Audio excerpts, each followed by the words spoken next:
Hi friends, പുതിയൊരു വീഡിയോയിലേക്ക് എല്ലാവർക്കും സ്വാഗതം. അങ്ങനെ വേദ അമ്മയുടെ അടുത്തേക്ക് കാണാൻ വേണ്ടിയിട്ട് വരികയാണേ. അവിടെയാണെങ്കിലോ തരുണൻ്റെ അമ്മയും ഇങ്ങനെ രാധികയ്ക്ക് വേണ്ടിയിട്ട് ഇങ്ങനെ മനസ്സുരുകി പ്രാർത്ഥിച്ചുകൊണ്ട് നിൽക്കുകയാണ്. അന്നേരം വേദയെ കണ്ടതും തരുണിൻ്റെ അമ്മ ഇങ്ങനെ പൊട്ടിക്കരഞ്ഞ് വേദയെ കെട്ടിപ്പിടിച്ച് പൊട്ടിക്കരയാണ് കേട്ടോ. തരുണാണെന്നുണ്ടെങ്കിലോ ഒന്നും മിണ്ടാതെ ഇങ്ങനെ നിൽക്കുകയാണ്. അവനാണ് ആകെ ഇങ്ങനെ സങ്കടപ്പെട്ട് രാധികയുടെ അവസ്ഥ ആലോചിച്ച് ഇങ്ങനെ ആകെ തകർന്ന് നിൽക്കുകയാണ് തരുണ്.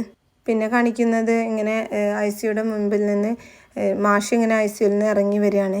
എന്നിട്ട് അവരോടൊക്കെ പറയുന്നുണ്ട് അറിയിക്കേണ്ടവരോടൊക്കെ അറിയിക്കാൻ. അന്നേരം നന്ദിനി ചോദിക്കും, വിക്രമിനെ അറിയിക്കണ്ടേ? അപ്പം മാഷ് പറയും, നന്ദിനി, നീ ഇവിടെ കിടന്ന് കാണിച്ചു കൂട്ടുന്നതൊക്കെ ഞാൻ കാണുന്നുണ്ട്. വീട് ജപ്തി ചെയ്യാൻ വയ്ക്കുന്ന നേരത്തും അത് ജപ്തി ഒഴിവാക്കാൻ നിങ്ങളുടെ കയ്യിൽ ക്യാഷ് ഉണ്ടായിട്ടും അത് കൊടുക്കാൻ സമ്മതിക്കാതിരുന്ന ആളാണ് നീ. എന്നിട്ടും കമല നിൻ്റെ അടുത്ത് ചോദിച്ചത് ജപ്തി ഒഴിവാക്കാനുള്ള ക്യാഷ് തന്നിട്ടില്ലെങ്കിലും അവസാന കാലം വരെ കൂടെ നിൽക്കാൻ പറ്റുമോ എന്നാണ് നിൻ്റെ അടുത്ത് ചോദിച്ചത്. അതുപോലും പറ്റില്ലെന്ന് പറഞ്ഞിട്ടാണ് നീയും വിനായകനും അവിടെ നിന്ന് ഇറങ്ങിപ്പോയത്. ഒന്നും ഞാൻ മറന്നിട്ടില്ല എന്ന് പറയാൻ കേട്ടോ മാഷ്. നന്ദിനി ആണെങ്കിലോ തല കുമ്പിട്ട് ഒന്നും മിണ്ടാതെ ഇങ്ങനെ നിൽക്കുകയാണ്. എന്നിട്ട് മാഷ് പറയും, അത് ഒന്നും അറിയാതെ ഒന്നും മിണ്ടാതെ പൊയ്ക്കോട്ടെ, ഇനിയെങ്കിലും അതിനൊന്നും ഉപദ്രവിക്കാതിരിക്കേ. അല്ല, ഞാൻ പറഞ്ഞത് അവസാന കാലത്ത് ഒന്നും കാണാൻ പറ്റിയില്ലല്ലോ എന്നാണ്. അത്രയും കാലം വേദന അത്രയും കുറച്ച് അനുഭവിക്കേണ്ടി വന്നല്ലോ എന്ന് ആശ്വസിക്കാം. ഇതൊക്കെ പറയുമ്പോഴും മാഷ് ഇങ്ങനെ വേദനയും ദേഷ്യവും എല്ലാം കൂടെ നിറഞ്ഞൊരവസ്ഥയിലാണ് മാഷ്. എന്നിട്ട് വിശ്വത്തിൻ്റെ അടുത്ത് പറയും, വിശ്വം അറിയിക്കാനുള്ളവരെയൊക്കെ ഒന്ന് അറിയിക്കണം.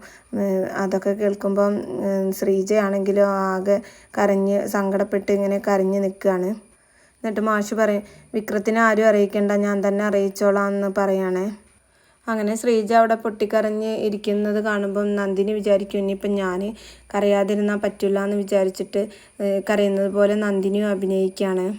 പിന്നെ കാണിക്കുന്നത് തരുണിൻ്റെ അമ്മ ഇങ്ങനെ കരഞ്ഞുകൊണ്ടിരിക്കുക തന്നെയാണ് കേട്ടോ, വേദയുടെ തോളിൽ ചാരി ഇരുന്നിട്ട്. അന്നേരം അരുണ വന്നിട്ട് പറയും, വേദയോട് ഡോക്ടർ റൂമിൽ പോയി ഇരിക്കാൻ പറഞ്ഞിട്ടുണ്ട്, ഇവിടെ ഇങ്ങനെ ഇരിക്കേണ്ടെന്നാണ് പറഞ്ഞത്. അയ്യോ, എനിക്ക് കുഴപ്പമൊന്നുമില്ല, ഞാനിവിടെ ഇരുന്നോളാം എന്ന് പറയുമ്പം സിസ്റ്റർ പറയും, എന്തെങ്കിലും ഒരു കാരണമില്ലാതെ ഡോക്ടർ ഇങ്ങനെ പറയില്ലല്ലോ, എന്തായാലും വേദ റൂമിൽ പൊക്കോളൂ എന്ന് പറയാണ്. എന്നിട്ട് സിസ്റ്റർ ചോദിക്കും, തരുൺ സാർ എവിടെ? സാറെ കണ്ടില്ലല്ലോ. അവന് മോളെ എന്നും പ്രാർത്ഥിക്കാറുള്ള കോവിലിൽ പോയി പ്രാർത്ഥിക്കാൻ വേണ്ടിയിട്ട് പോയതാണ്, എന്തെങ്കിലും വല്ല മിറാക്കളും സംഭവിച്ചാലോ എന്ന് കരുതിയിട്ട്. എന്നിട്ട് അമ്മ പറയും, മോള് റൂമിൽ ചെന്ന് റെസ്റ്റ് എടുക്ക്, ചെല്ലു മോളെ, ഞാനിവിടെ ഇരുന്നോളാം എന്ന് പറഞ്ഞ് വേദയെ പറഞ്ഞയക്കുകയാണ്. ഈ സമയത്ത് തരുണ് ക്ഷേത്രത്തിലെത്തിയിട്ടുണ്ടാവും. അങ്ങനെ രാധികയ്ക്ക് വേണ്ടിയിട്ട് തരുണ് ഇങ്ങനെ മനസ്സുരുകി പ്രാർത്ഥിക്കുകയാണ് കേട്ടോ. അങ്ങനെ വേദ ഇങ്ങനെ റൂമിലേക്ക് നടന്നു പോകുമ്പം ഗുണ്ടകൾ വേദയെ അന്വേഷിച്ച് അവിടെയൊക്കെ തിരഞ്ഞു നടക്കുന്ന വേദ കാണുന്നുണ്ട്. വേദയ്ക്ക് പെട്ടെന്ന് തന്നെ മനസ്സിലാവാണ്. അങ്ങനെ വേദ അവിടെ മാറി നിന്ന് അവർ പറയുന്നതൊക്കെ ശ്രദ്ധിക്കുകയാണ്. ആ ഗുണ്ടകൾക്കാണെങ്കിലോ പുറത്തുള്ള ഒരു അറ്റൻഡറായിട്ട് പരിചയമുണ്ട്. അയാൾ വന്നിട്ട് പറയും, നിങ്ങൾ മാസ്ക് എടുത്ത് വെക്കുക, നിങ്ങളെ എങ്ങനെ കണ്ടാലുണ്ടല്ലോ. എന്നിട്ട് അയാൾ പറയും, എൻ്റെ അക്കൗണ്ടിലേക്ക് ക്യാഷ് വന്നതുകൊണ്ട് മാത്രമാണ് നിങ്ങൾ പറയുന്നതിനൊക്കെ ഞാൻ കൂട്ടു നിന്നത്.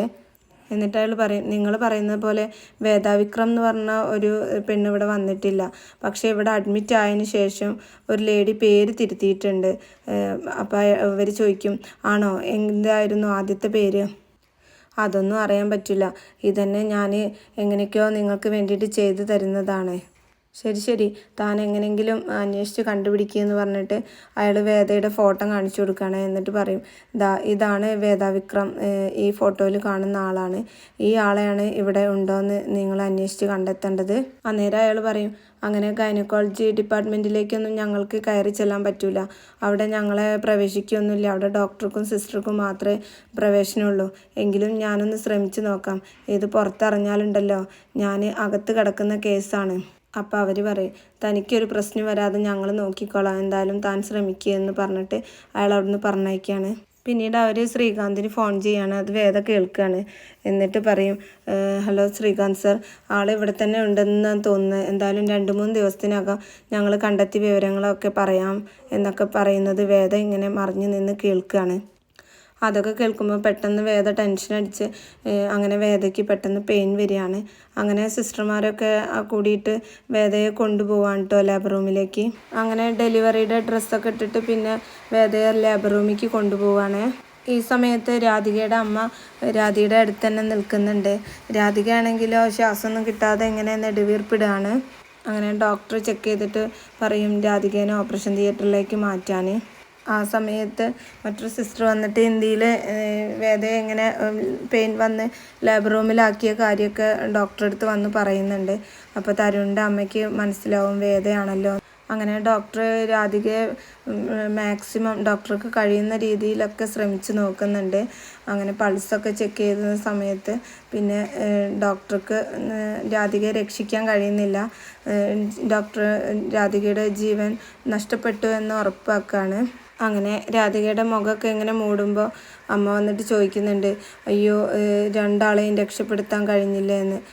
അന്നേരം ഡോക്ടർ ഇല്ല എന്ന് പറയാണ്. ആ അമ്മ പിന്നെ രാധികയെ കെട്ടിപ്പിടിച്ച് കരയാണ് കേട്ടോ. അങ്ങനെ വേദ അവിടെ നിന്നുള്ള ചെറിയ നിലവിളിയൊക്കെ കേട്ടിട്ട് അരുണ സിസ്റ്റർ അടുത്ത് ചോദിക്കും, എന്താ സിസ്റ്ററെ, എന്താ സംഭവിച്ചത്, രാധികയ്ക്ക് എന്ത് പറ്റി? അപ്പോൾ സിസ്റ്റർ വേദയുടെ കൈ പിടിച്ചിട്ട് പറയും, വേദ ഇവിടെ വന്നിരിക്കുകയെന്ന് പറഞ്ഞിട്ട് സാവകാശം പറയാണ്. അവർ പോയി, അവരെ രക്ഷപ്പെടുത്താനായില്ല എന്ന് പറയാണ്. അത് കേൾക്കുമ്പോൾ വേദ ആകെ പൊട്ടിക്കരയാണ്. വേദയ്ക്ക് തൻ്റെ പ്രിയപ്പെട്ട ആരോ നഷ്ടപ്പെട്ട അതേ വേദനയാണ്.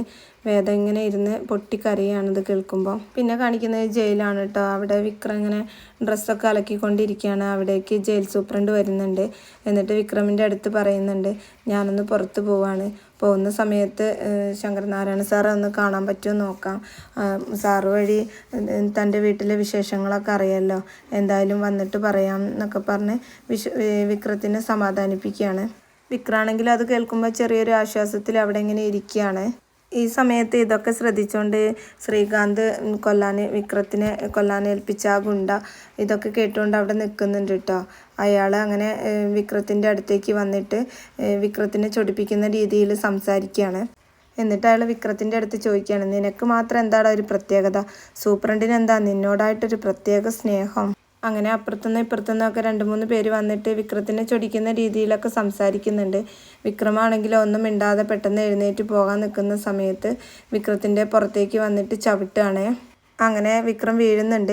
വീഴുന്ന സമയത്ത് 2 പേര് തോർത്തെടുത്തിട്ട് വിക്രത്തിൻ്റെ അങ്ങോട്ടും ഇങ്ങോട്ടും വലിച്ച് ശ്വാസം മുട്ടിക്കുകയാണ്. തൻ്റെ ശ്വാസം പോകുന്ന കാണുന്നൊരവസ്ഥ വരുമ്പം വിക്രം എല്ലാവരെയും പിടിച്ച് തള്ളുകയാണ്. അങ്ങനെ വിക്രം എല്ലാവരെയും അടിച്ച് നിരത്തുന്നുണ്ട്. എന്നിട്ട് വിക്രം ഇങ്ങനെ പുറത്തേക്ക് പോകാൻ നിൽക്കുമ്പോൾ വിക്രം പറയും, മതി നിർത്തിക്കുക എന്ന് പറഞ്ഞ് വിക്രം തിരിഞ്ഞു പോവുകയാണ്. പെട്ടെന്ന് ഒരാൾ ഓടി വന്നിട്ട് ഇഷ്ടിക കൊണ്ട് വിക്രത്തിൻ്റെ മുഖത്തേക്ക് അടിക്കുകയാണ്. പിന്നെ ഒരാൾ ഇങ്ങനെ വലിയ വടിയൊക്കെ എടുത്ത് കൊണ്ടുവന്നിട്ട് വിക്രത്തിൻ്റെ തലയ്ക്കൊക്കെ അടിച്ച് അങ്ങനെ വിക്രത്തിനെ നിലത്ത് വീഴ്ത്തുകയാണ്. അങ്ങനെ വിക്രം അവിടെ ബോധം കെട്ട് വീഴുന്നതായിട്ടൊക്കെ കാണിക്കുന്നുണ്ട്.